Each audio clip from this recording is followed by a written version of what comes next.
So এই লেকচারে আমরা দেখবো যে আমাদের এই পোস্টটা কিভাবে ডিলিট করা যায়, এবং ডিলিট করতে বলতে বলতে বুঝাচ্ছি আমরা ডিলিট করতে আমার ইমেজটাও কিন্তু ডিলিট হতে হবে। লাইক আপনি যখন একটা কাজ করবেন এবং দেখবেন যে আপনার ইমেজটা ডিলিট করতে পারছেন না, মানে পুরো পুরো পোস্ট ডিলিট করলেন, বাট কি হলো যে আপনার ভিতরে যে ইমেজ ছিল সেই ইমেজটা ডিলিট করেন নাই বা ডিলিট করতে পারছেন না, তাহলে যেটা হবে সেটা হচ্ছে যে আপনি যখন এই কাজটা করবেন আপনার ওই ইমেজটা জমা হয়ে থাকবে, যেটা আপনার প্রজেক্টটাই ভ্যালি করবে আর কি।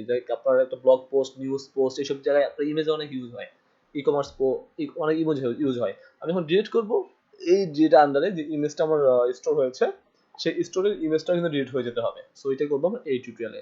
ফার্স্ট অফ অল আমরা যদি লক্ষ্য করি আমরা এইটা ইউজ করছি, সো ওটা ব্যাপার না, জাস্ট আমাদের এখানে আসি এবং এখানে অলরেডি আমাদের এখানে যে একটা ক্লাস আছে, যে ক্লাসটা আমার রুটে কল করা আছে, জাস্ট ডিলিট প্রেস করলে আমার কি হবে, একটু পপ আপ ওপেন হবে, লাইক আমি ডিলিট করতে চাচ্ছি কিনা। ওকে, সো আমরা এখন যেই রাউটে যাব সেটা হচ্ছে আমার পোস্ট ডিলিট, আমার যেটা এখানে দেখা যাচ্ছে সাবকেটে ডিলিট, আমি এখানে লিখছি পোস্ট ডট ডিলিট। সো ওয়েবে আসি এবং এখানে দেখতে পাচ্ছেন যের জন্য আমার অলরেডি রাউট ডিক্লেয়ার করা আছে, ক্যাটাগরি সাব ক্যাটাগরি, আমি এটা কপি করে এখানে পেস্ট করে দিলাম, এবং আমার এটা হচ্ছে post delete not sub category or category. So post delete এবং ডেস্কটপ কল হবে এবং যেটা যাবে পোস্ট কন্ট্রোলারে, রাইট। সো ডেস্কটপে আমি কোনো মেথড আমার এক্সিস্ট না আমার পোস্ট কন্ট্রোলারের মধ্যে। সো আমি এক কাজ করি, নিচে আমি ডেটা কল করি, সো ফাঙ্ক প্রেস করে আপনি ট্যাব চাপ দিলে চলে আসবে এটা। ওকে, এবং আমার স্পেসিফিক আইডিটা লাগবে, কারণ আমি একটা স্পেসিফিক ফাইল বা স্পেসিফিক পোস্টকে ডিলিট করতে চাচ্ছি, right. So first of all আমরা যেটা করতে পারি, আমরা কি বলো ওটাকে, ফাইল ইউজ করে আমরা দেখতে পারি যে আসলে এটা আছে কিনা, যদি থাকে তাহলে ডিলিট করবো, না থাকলে ডিলিট করবো না। ফার্স্ট অফ অল আমাদের যেটা করতে হবে, আমি ওই ফাইল যেটা কি বলো ওটাকে, যে পোস্টটা সেটা তুলে আমি first of all post, so post find $i। Okay, so এখন আমি কন্ডিশন দিচ্ছি ইফ লাইক ফাইল এক্সিস্ট নামে একটা মেথড আছে, সো এটা হচ্ছে পিএইচপি মেথড ফাইল এক্সিস্ট, আর আমরা যেটা ইউজ করব ফাইল ক্লাস কল করে এক্সিস্ট নামে চেক করব। ওকে, সো ফাইলটার উপর ইউজ করে নিতে হবে, আদারওয়াইজ নট ফাউন্ড আসবে। সো কি যাচ্ছে আমার যে ডলার পোস্ট, কারণ এই পোস্ট অ্যাকচুয়ালি লক্ষ্য করেন আমি কিন্তু এই পোস্টের যেই ইমেজ আছে সেই ইমেজে কিন্তু আমি ডিরেক্টরি সহ পাস করছি, পাবলিক মিডিয়া, তারপর হচ্ছে আমার ডিরেক্টরি সহ আমি ইমেজ পাস করছি। তো এই জন্য আমার ডিরেক্টলি সে ওই ফোল্ডারে চলে যাবে, যদি থাকে তাহলে আগে দেখি পাই কিনা। So echo okay else echo no, okay আর no. So let's check. First of all আমি রিলোড করছি এবং আমি এখানে ক্লিক করব, ওকে,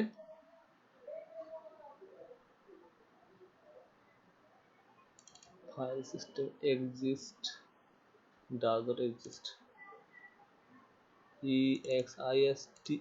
exists। সো দেখেন ওকে, তার মানে আমার এই পাথে যে ইমেজ ছিল সেই ইমেজটা পেয়েছে। এখন আমি লক্ষ্য করি আমার ইমেজটা ছিল পাবলিকের মধ্যে, মিডিয়ার মধ্যে, এবং আমি আপাতত পিএনজি ইলিটস এস যোগ করে দিলাম, তবে নামটা চেঞ্জ করে দিলাম, এখন পাবে না।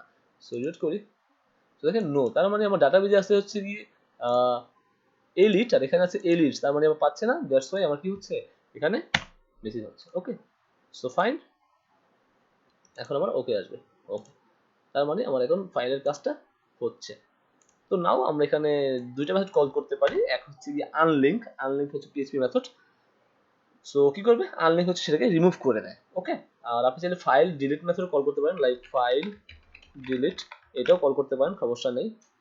আর চাইলে আনলিঙ্ক ইউজ করতে পারেন, দুটোই সেম কাজ করবে, আপনার ফাইলটা রিমুভ করে দিবে, যদি পায় তো রিমুভ করে দিবে, না পেলে সে বাদ দিয়ে দিবে। ওকে, নাও আমরা কি করবো, ডিলিট করে দিব। সো ডলার পোস্ট, যেহেতু আমরা মডেল কল করছি তো কোনো সমস্যা নেই, আমরা দুইটা দেখা দিব আপনাকে, সমস্যা নেই, ডিলিট। ওকে, সো নোটিফিকেশন আসবে যে আমার পোস্টটা ডিলিট হয়েছে, পোস্ট ডিলিট। এখন কথা, যদি এইভাবে না করে অন্যভাবে করতাম, কুইরি বিলাতে করতাম, তাহলে কিভাবে করতাম চলুন আমরা দেখি।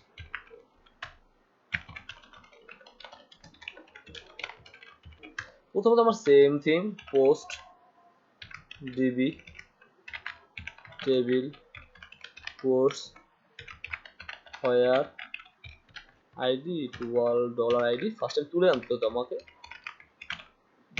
তারপরে সেম ভাবে আমার এই কাজটা করতে হতো পোস্টের ইমেজ, তাহলে আবার একটা কুইজ চালাতে হতো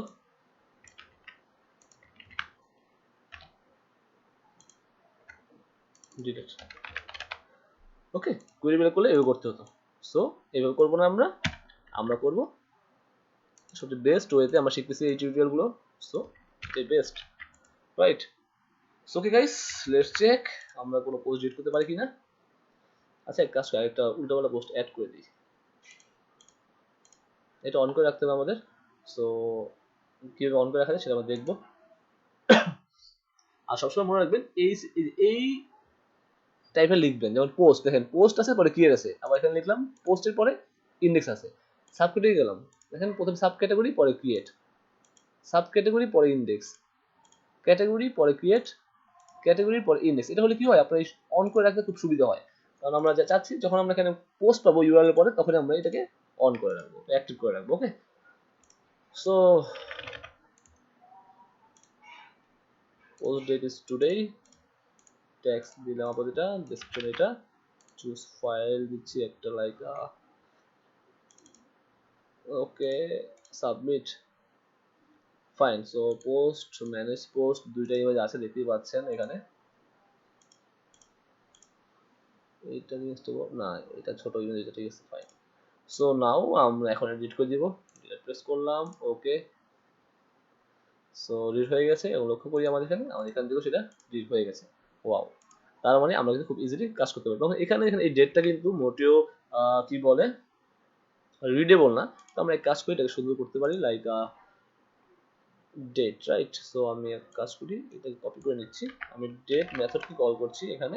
আমি চাচ্ছি কি ফরম্যাটে লাইক ডে মান্থ ইয়ার ওকে, এবং str to time, str to time dollar পোস্টের ডেট।